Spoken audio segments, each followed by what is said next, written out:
आखाती देशात सुरू असलेल्या युद्धाचा तिसरा आठवडा सुरू आहे। या पार्श्वभूमीवर पंतप्रधान नरेंद्र मोदींनी लोकसभेत निवेदन केलं।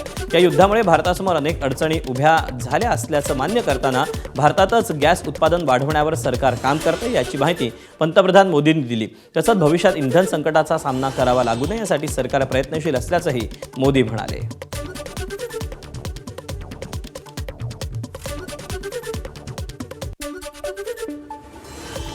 आज की इन परिस्थितियों में एनर्जी सिक्योरिटी को लेकर बीते एक दशक में उठाए गए कदम और भी प्रासंगिक हो गए हैं। भारत ने बीते 11 वर्षों में अपनी एनर्जी इंपोर्ट का डाइवर्सिफिकेशन किया है। पहले क्रूड ऑयल, एलएनजी, एलपीजी ऐसी एनर्जी जरूरतों के लिए 27 देशों से इंपोर्ट किया जाता था। वहीं आज भारत 41 देशों से एनर्जी इंपोर्ट करता है।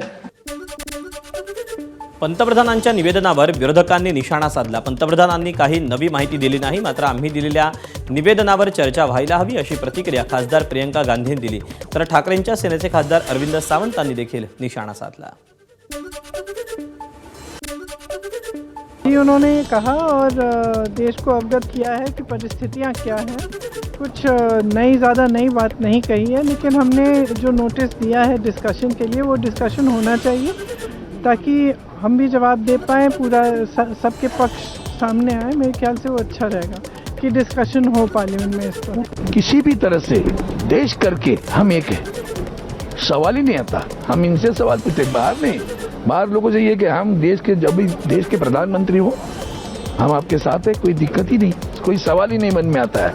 लेकिन ये जो प्रश्न सामने है, गैस नहीं मिल रहा है, उपलब्ध नहीं है, किल्लत है गैस की, तो वो कहाँ से है, महंगाई बढ़ रही है, रुपया गिर रहा है, ये प्रश्न है, बाकी प्रश्न नहीं।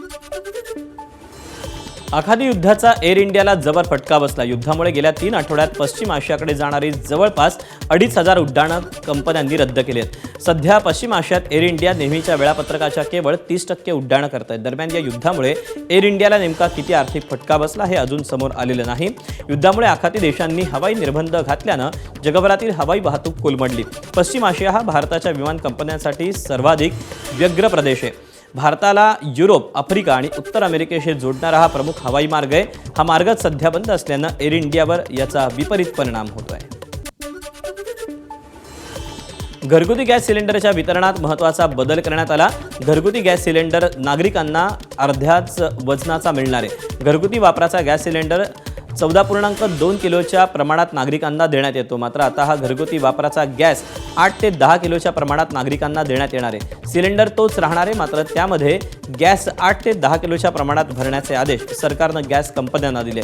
जेवढा गॅस असेल तेवढे पैसे आकारले जाणार आहेत। युद्धामुळे गॅसचा तुटवडा निर्माण झाल्यानं हा निर्णय घेण्यात आला।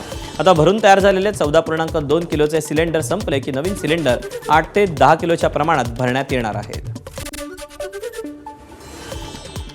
युद्धजन्य परिस्थितीमुळे निर्माण झालेल्या सिलेंडरच्या तुटवड्याच्या पार्श्वभूमीवर धाराशिव जिल्ह्यात प्रशासनाकडून ग्रामीण भागात रॉकेल पुरवठा करण्याचा निर्णय घेण्यात आला।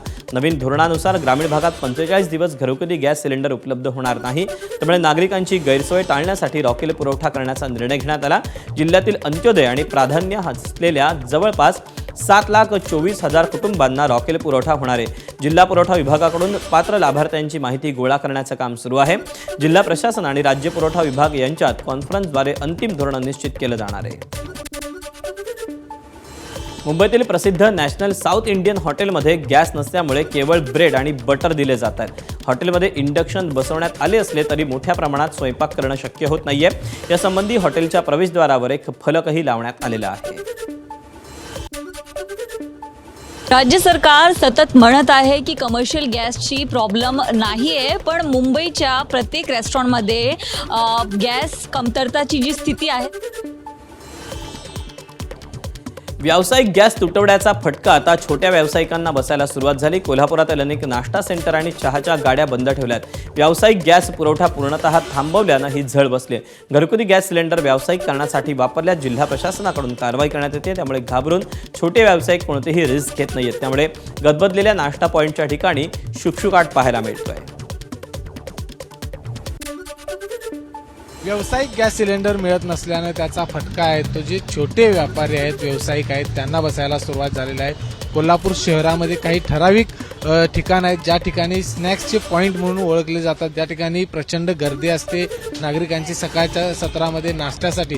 मात्र आता त्या ठिकाणी गर्दी नाही, तुरळक गर्दी आहे ती पाहायला मिळते. मी सध्या कोल्हापूरच्या दसरा चौकात आहे आणि दसरा चौकातलं बघितलं तर अनेक अशा पद्धतीने जे छोटे व्यावसायिक आहेत, नाश्ता सेंटर्स आहेत, ते त्यांनी बंद ठेवले आहेत कारण त्यांच्याकडे आता जो कमर्शियल गॅस आहे तो उपलब्ध नाही. त्याचबरोबर काही घरगुती गॅस लावण्याचा जरी प्रयत्न केला तर त्यांच्यावरती कारवाई केली जाते. त्यामुळं कुठलीही रिस्क घ्यायला कोणी तयार नाहीत. अशा पद्धतीने काही जे आहेत नाश्ता सेंटर्स आहेत ते या ठिकाणी पाहायला मिळतात. तुमच्याकडे आता किती दिवस पुरेल इतका गॅस आहे आणि संपल्यानंतर काय करणार? आणि 8-15 दिवस जाईल एवढे आहे, मग पुढं बघायचं काय होईल. नाही सध्या तरी काही नाही आहे. पहिला घेऊन ठेवलं 2 कमर्शियल टाकी होतं त्यातनं वापर. हे जे सगळे दसरा चौक असेल किंवा अनेक जे महत्त्वाचे नाश्ता पॉईंट्स आहेत त्या ठिकाणी पर्यटकांचे असतील, कोल्हापुरात येणाऱ्या नागरिकांचे असतील, नाश्त्यासाठी प्रचंड गर्दी होत असते. मात्र त्या ठिकाणी आता शुकशुकाट किंवा तुरळक गर्दी फक्त पाहायला मिळते. कॅमेरामन निलेश शेवाळेसह विजय केसरकर, एबीपी माझा, कोल्हापूर. एबीपी माझा, उघडा डोळे बघा नीट.